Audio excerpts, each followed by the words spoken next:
guys, welcome back to the Topper Squad. So today we will try to complete the chapter that is chapter 2, Era of One Party Dominance. So it's a one shot of era of one party dominance, full lecture 5 concept plus story recap plus backlog blaster 50 marks.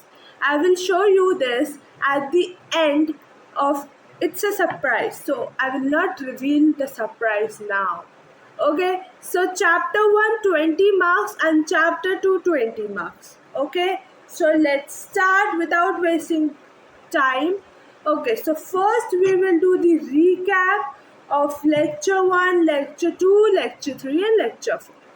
Okay, so in 1951-52 was a milestone while the world adopted India. Sukumar Sen, first Chief Election Commission, created the machine of democracy. देखो हमने क्या देखा जब हमने ये chapter शुरू किया, जब ये चैप्टर 2 शुरू किया era of one party dominance, हमने उसमें क्या देखा? हमने उसमें ये देखा कि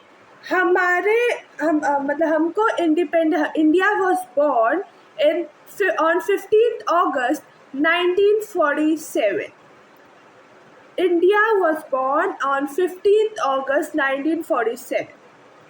ठीक है, अब इंडिया के साथ साथ जो दूसरी कंट्रीज थी that was born with India, there was options that you want to take democracy or not.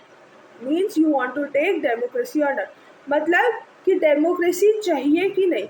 So India choose to adopt democracy. Why? Because India was seeing democracy as a different perspective. How India was seeing democracy as problem solving, but other countries who didn't adopt this democracy. Why? Because they saw democracy in such a way that it will cause difference and conflicts. Means कि वो हमारे देश को तोड़ देंगे, हमारे दो देश के बीच में कॉन्फ्लिक्ट्स, लड़ाई होने लगी. So that's why the other countries who were born with India has not adopted democracy, but Indian leaders choose a difficult path and they adopted democracy. Understood? अब क्या हुआ जब डेमोक्रेसी इंडिया ने अडॉप्ट की? Then India was independent. Okay, India was born. Okay, now democracy India ने adopt कर ली. ठीक है, तो जब कॉन्स्टिट्यूशन आया, कॉन्स्टिट्यूशन कब आया? Constitution was adopted on 26th November 1949. Constitution was signed on 24th January 1950. Constitution came into force in in 26th January 1950.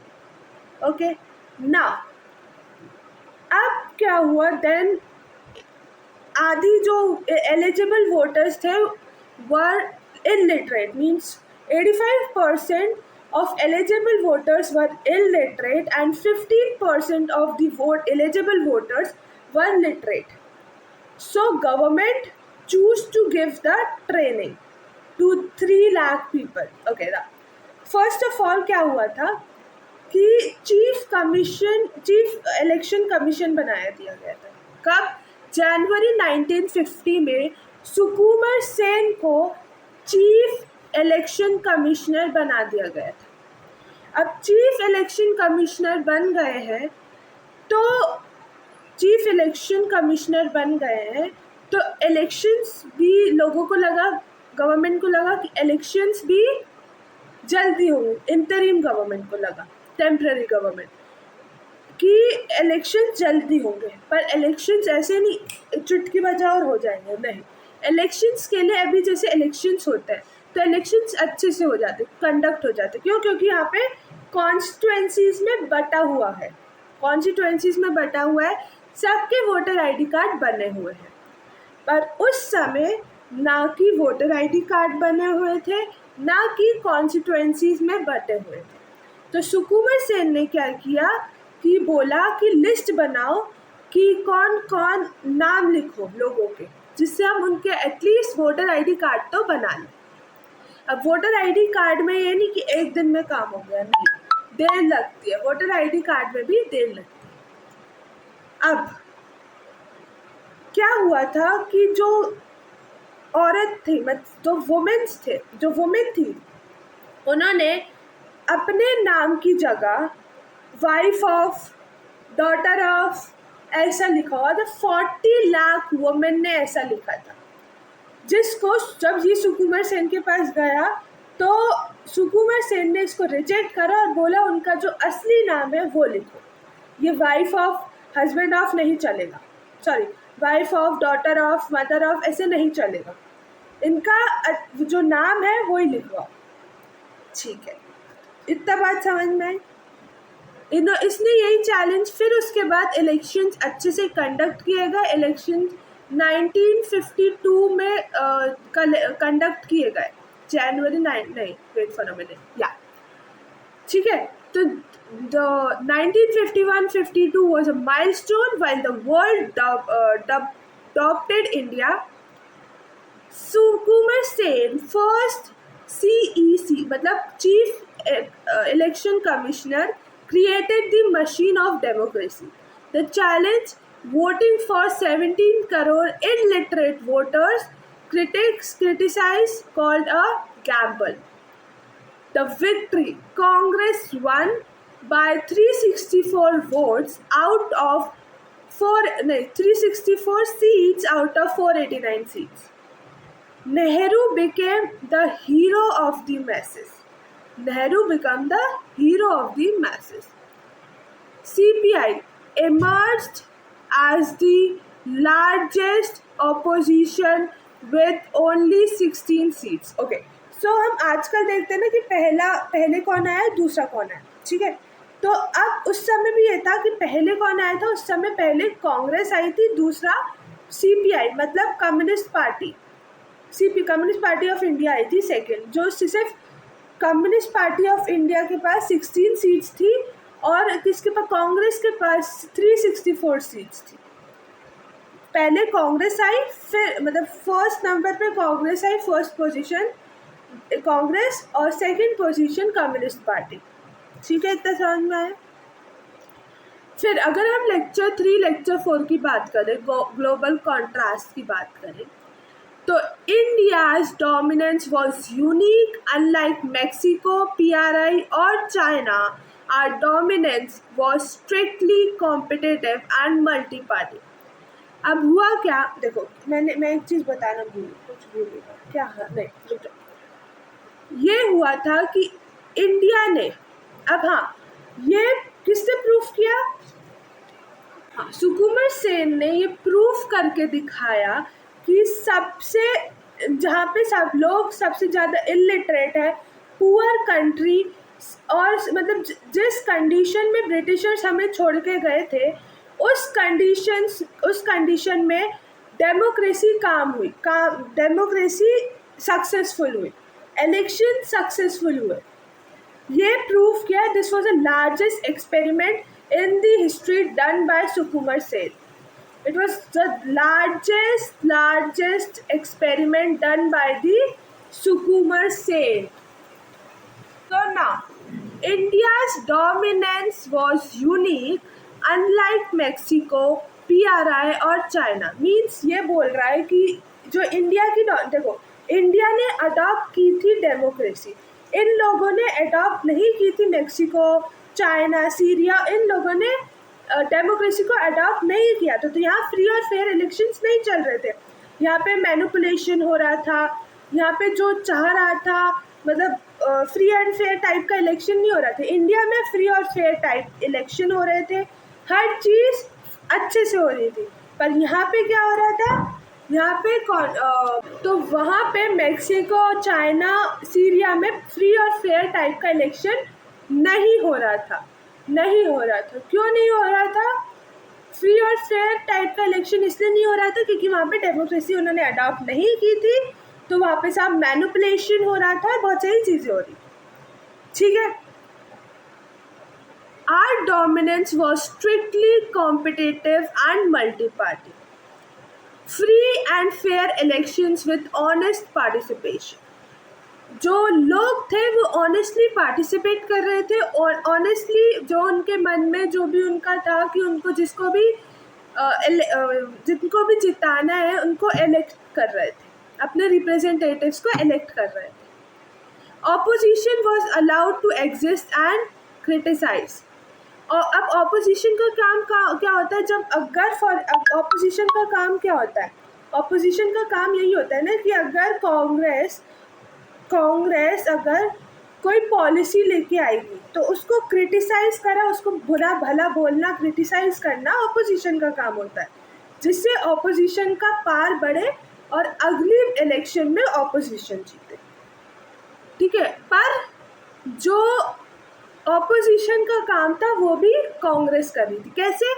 क्योंकि जैसे मैं अगर आपको समझाऊं तो ये कांग्रेस है, मानो ये पीएम है, या ये मान लो जवाहरलाल नेहरू है। ठीक है। तो ये है, मान लो ये पीएम है या जवाहरलाल नेहरू है। ठीक है। यहाँ पे एक है, यहाँ पे एक है। इन्होंने कोई पॉलिसी बनाई। ठीक है। अब मैंने बोला था ना कि कांग्रेस के अंदर ही upper class, lower class, middle class, peasants, merchants और क्या बोलते हैं, अर्बन डवेलर, फार्मर्स और बहुत सारे लोग, अलग अलग कास्ट, क्लास, अलग अलग। तो अब मान लो इसने किसी के फेवर में, जैसे फार्मर्स के फेवर में इन्होंने पॉलिसी बनाई। उसमें फार्मर्स के फेवर में इन्होंने पॉलिसी बनाई। अब इन दोनों को ये पॉलिसी अच्छी नहीं लगी, तो इन्होंने बोला कि भाई हमें पॉलिसी अच्छी नहीं लगी, मतलब उन्होंने उसमें क्रिटिसाइज किया। उन्होंने क्या किया?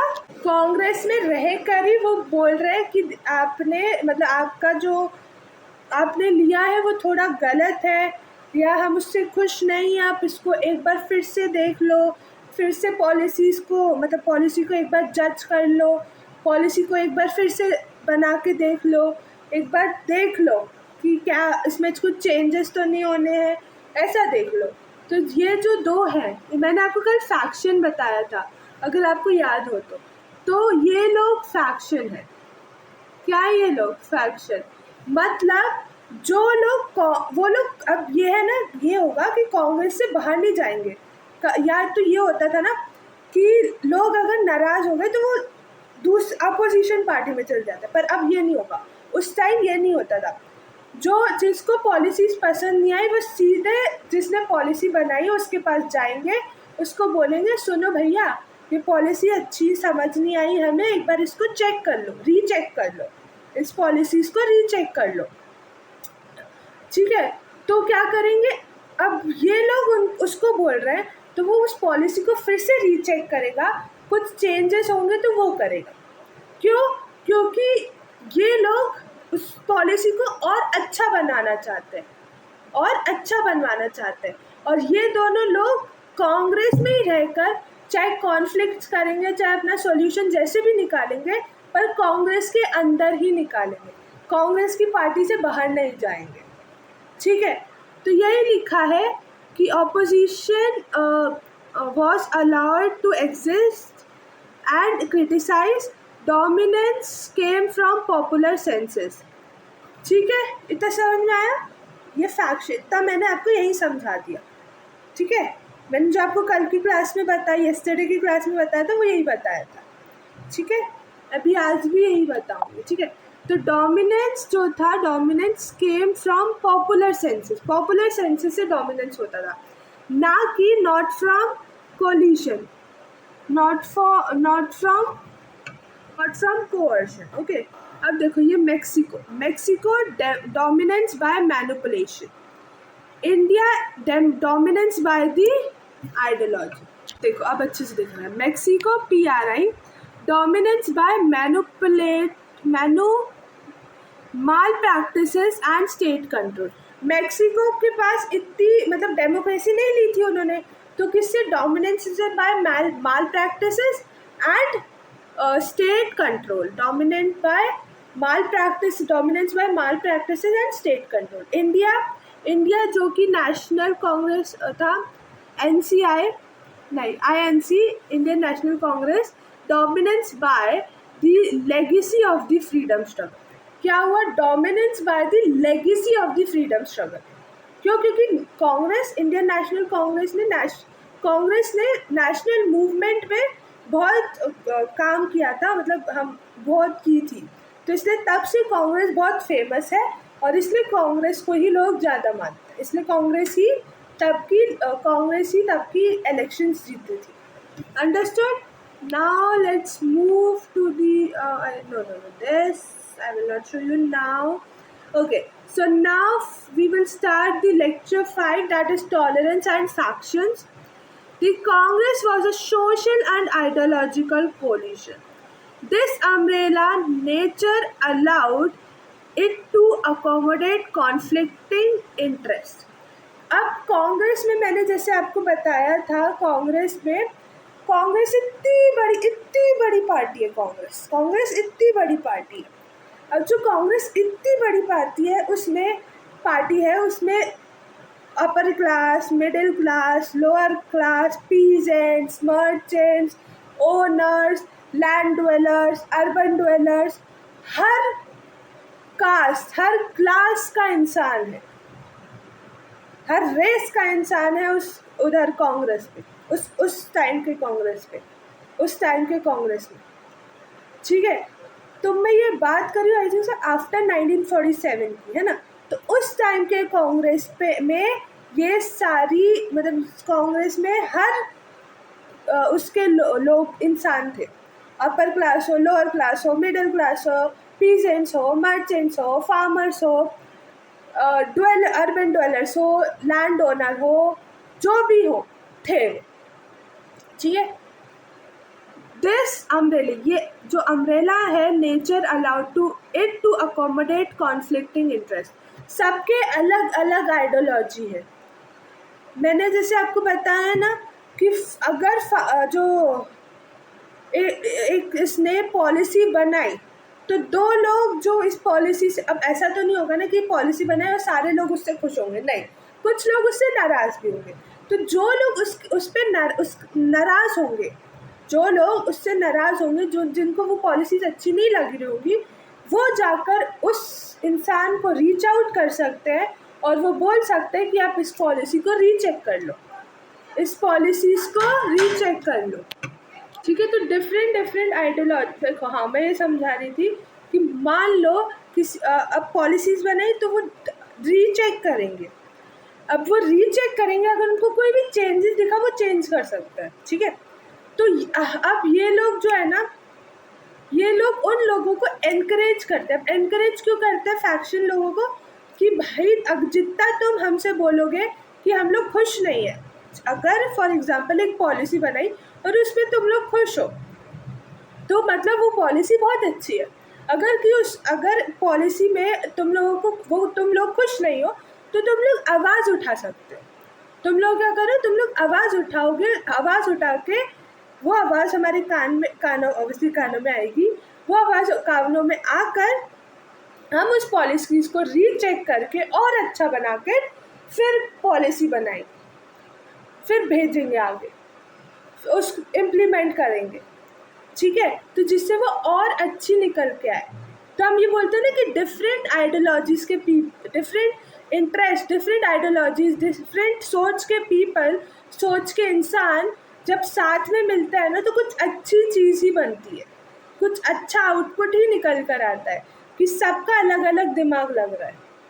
कुछ अच्छा, अगर फॉर एग्जांपल एक ने पॉलिसी बनाई, मानो नहीं, मेरे पास है ही दोस्त, बहुत सारे दोस्त हैं मेरे. मान लो मेरे 4 दोस्त हैं, ठीक है। अब मैंने पॉलिसी बनाई तो मेरी एक दोस्त ने बोला कि नहीं नितिशा ऐसे पॉलिसी नहीं अच्छी नहीं है, इसको थोड़ा चेंज कर। उसने अपना दिमाग लगाया। फिर तीसरे ने बोला, तीसरे ने अपना दिमाग लगा के उसको अच्छा किया, चौथे ने और अच्छा कर दिया। तो फिर मैंने जब उसको रीचेक किया तो वो पॉलिसी बहुत अच्छा आउटकम दिया, उसने निकाला, अच्छा आउटकम निकाला। फिर मैंने उस पॉलिसी को इम्प्लीमेंट कर दिया, तो वो पॉलिसी लोगों को भी अच्छा आउटपुट देगी, ठीक है। तो डिफरेंट माइंडसेट, डिफरेंट आइडियाज अगर एक साथ लगते हैं तो लिटरली वो काम बहुत अच्छा हो जाता है। Internal factionalism, instead of leaving, leaders fought for power inside Congress. These were called faction. मैंने आपको यही बोला था कि वो अंदर ही अंदर सल्यूशन निकालते हैं या फाइट करते हैं, पर वो कांग्रेस को छोड़कर अपोजिशन पार्टी में नहीं जाते। ये बहुत अच्छी बात है, इसको ही बोलते हैं हम factions. Safety value, dissatisfaction was resolved through compromise rather than opposition. Strategy, Congress adopted programs of the opposition, making them irrelevant. अब मैंने ये बताया ना कि जो कांग्रेस काम है, अपोजिशन का क्या काम है? अपोजिशन का काम है कि जो कांग्रेस पॉलिसी बनाए उनको क्रिटिसाइज करना, पर वो कांग्रेस ही कर रही है।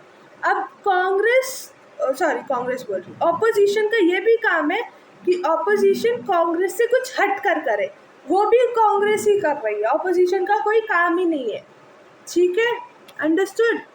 The Congress system, political scientist that is Rajni Kothari. देखो रजनी कोठारी का कोई वो नहीं है, वो ग्रेजुएशन में और इधर काम आएगा, पर मैंने आपके लिखा है कि कॉम्पिटिटिव एग्जाम्स के लिए आपको याद रखना पड़ता है, तो याद रख लो, कोई प्रॉब्लम नहीं है।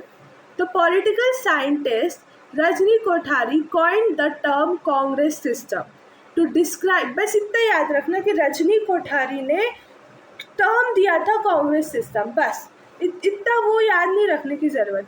रजनी कोठारी क्लास 12th में तुम्हारा है ही नहीं, ठीक है, वो तो मैं एक्स्ट्रा इन्फॉर्मेशन जो देती हूँ ना उसके लिए बस। To describe India's unique dominance, politics in the first decade was a competition between Congress factions. पहली डिकेड में जो पॉलिटिक्स था इन फर्स्ट डिकेड, ऐसा लग रहा था कॉम्पिटिशन बिटवीन कांग्रेस फैक्शंस के बीच में कॉम्पिटिशन चल रहा है। ऑपोजिशन पार्टीज आउटसाइड कांग्रेस वर मेयर प्रेशर ग्रुप्स। जो अपोजिशन पार्टी मतलब आउटसाइड दी कांग्रेस, जो नॉन कांग्रेस है, अपोजिशन पार्टीज है, वो क्या थी? प्रेशर ग्रुप्स थी। The system was competitive yet Congress centre.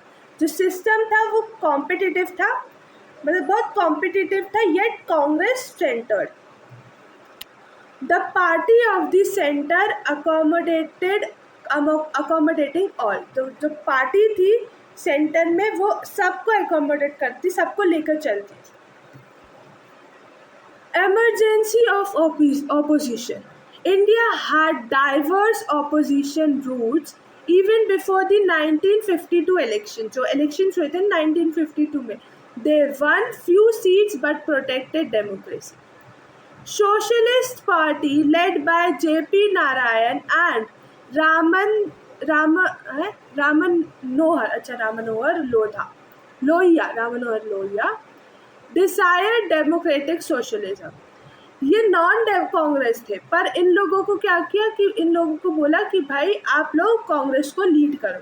तो led by JP Narayan and Ram Manohar Lohia desired democratic socialism. Communist party CPI जो थी गेंड 16 सीट्स थी, सेकेंड पोजीशन थी in 1952, focused on agrarian reforms. जनासा led by SP Mukherjee, ideology one country one culture one nation. ठीक है, तो ये जो जना संघ है, जो वो उसमें है, क्या है, जो आपका एक पूरा पैराग्राफ दिया है, वो हम आगे करेंगे, मतलब इस क्लास में करेंगे, आगे करेंगे। हाँ, टाइम हुआ तो इस क्लास में कर लेंगे, नहीं तो कल कर लेंगे, कोई प्रॉब्लम नहीं है। ठीक है, तो जना संघ जो थे, मतलब ये जो पार्टी थी led by SP Mukherjee, ideology क्या थी? One country, one culture and one nation. तो ये रिकैप तो आप लोगों को मिल ही गया था, तो बिग गैम्बल ये रिकैप था। Okay, so the surprise, what was the surprise? Revision, no backlog zone. जो आप बैकलॉग बना देते हो ना, अब नहीं बनेगा, देखना क्यों। Section 1 backlog blaster, 20 marks coverage, chapter 1 book 1 और 2। सो जो बुक 1 में chapter 1 challenges of nation building हमने पढ़ा था, और बुक 2 में जो हमने चैप्टर 1 एंड ऑफ बाइपोलैरिटी पढ़े थे, उसके 10 मार्क्स के इम्पॉर्टेंट क्वेश्चन आंसर्स मैं लाई हूँ। और मैं ऐसा ही करूँगी कि हम आगे बढ़ते जाएंगे ना, तो पीछे का सपाट ना हो, जैसे आगे पार्ट पीछे सपाट बोलते हैं ना, तो पीछे का सपाट ना होता जाए, तो मैं इससे अच्छा 10-10, 20-20 मार्क्स के आपके लिए क्वेश्चंस लाती जाऊंगी, जो हम करते, जो हम चैप्टर निपटाते जा रहे हैं, ठीक है। तो जिससे आप जो बैकलॉग्स बना लेते हो ना, वो बैकलॉग्स नहीं बनेंगे आपके। चैप्टर 1 नेशन बिल्डिंग 10 मार्क्स है, MCQs and fill-ups 4 marks. Who was the first deputy PM of India? First deputy PM मैंने बता, वो होम मिनिस्टर भी थे, that is सरदार वल्लभ भाई पटेल। ओ आंसर क्यों बोला, sorry. Dash was the first linguistic state formed, जो पहला linguistic state। Explain any 2 consequences of partition, 2 consequences बताने, partition क्यों हुआ, कैसे हुआ, उसके क्यों हुआ कैसे हुआ नहीं, उसके कॉन्सिक्वेंसेस क्या हो जाए। तो explain any 2 consequences of partition, that is of 4 marks, ठीक है। और दूसरा क्वेश्चन देखो तो, हाँ, तो सेकंड क्वेश्चन है what was the 2 nation theory, 2 marks में आएगा। तो ये 10 मार्क्स सेट आपको करना है कॉपी में, okay. Now chapter 1 end of bipolarity 10 marks set, that is match the following 4 marks. Shock therapy, economic transition, Mikhail Gorbachev तथा ग्लासनोस्ट पेरेस्ट्रोका। ओके, ये तो आंसर ही दे दिए, माय गॉड, सॉरी माफ कर। List 3 reasons for USSR collapse, USSR collapse क्यों हुआ, उसके 3 reasons आपको बताने हैं, ठीक है।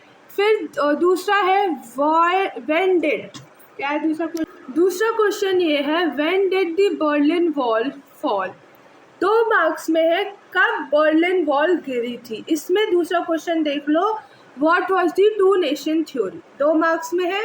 और इसमें दूसरा क्वेश्चन क्या है, when did the Berlin wall fall, 2 marks, ठीक है। अच्छे से एक्सप्लेन करना। अब mission board topper, section 2 mission drill 30 marks, era of one party dominance, exam set.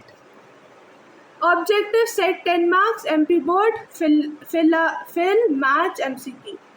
Who coined the term Congress system? It's not very important, but हाँ ठीक है, याद रख लेना, रजनी कोठारी। नहीं आएगा।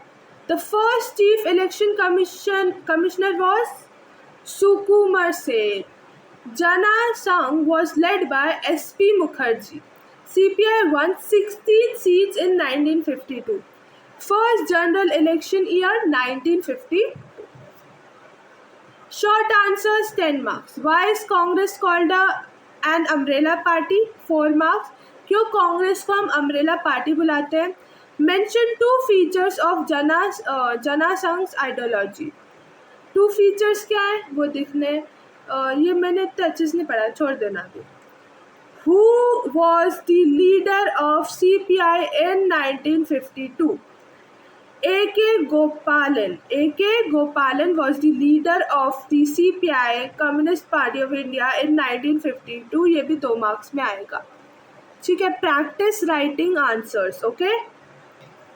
Then long high yield questions 10 marks. Congress was a social and ideological coalition. Justify 6 marks. Toppers की focus on peasants, industrialists, balance and tolerance of factions, जो मैंने अभी आपको पढ़ा है। Discuss the role of opposition parties in the first decade. 4 marks. Topper की check and balance, जो check and balance पढ़ा है ना मैंने, check and balance रखते थे वो, check and balance, grooming future leaders, constructive criticism. Ranker's mindset underlined keywords like factions and safety value in your answers to impress the examiner. Okay, so do it. And the squad strategy to avoid backlogs, use Mitisha Gulati's daily drill strategy. Revise 10 marks from a complete chapter daily. Solve 2 MCQs from world politics. Leave 10 pages at the end of every chapter for the question answers. Okay. Verbal recall is your best friend. If you can explain it to a friend, you know it forever. अगर जो मैं आपको story के form में समझा रही हूँ, या अगर आप किसी अपने दोस्त को या मम्मी पापा को भी आप समझा दोगे, तो फिर आपको लिटरली बोल रही हूँ कि आपको बहुत अच्छे से समझ में आने वाला है, और आपके जो मार्क्स है, परसेंटेज है 12th में, आई एम श्योर कि we will be the rankers this year in 2026-27. Okay, so battle complete. You are now ready to we are now ready to score 50 marks from today's lecture. So lecture 5 theory cleared, backlogs 21 cleared, exam set, that is of 50 marks cleared. Tomorrow cartoons and boxes analysis, that is lecture 6. So we will meet tomorrow. Now I will take a leave. Love you all. Bye bye guys, and do this exam, chapter 1 of both books and chapter 2 of this first book. You will do the question answers. Okay, so don't skip it. It's really, this question answer that I have brought, it's really very important for your boards, and it will come in the boards. It will come in your unit test, your pre-board 1, pre-board 2. So bye guys, love you all, and practice answer writing. So bye guys, now we'll take a leave, and then we will meet tomorrow for cartoons and boxes analysis, and then the chapter will be over. So bye bye guys, love you all, bye bye.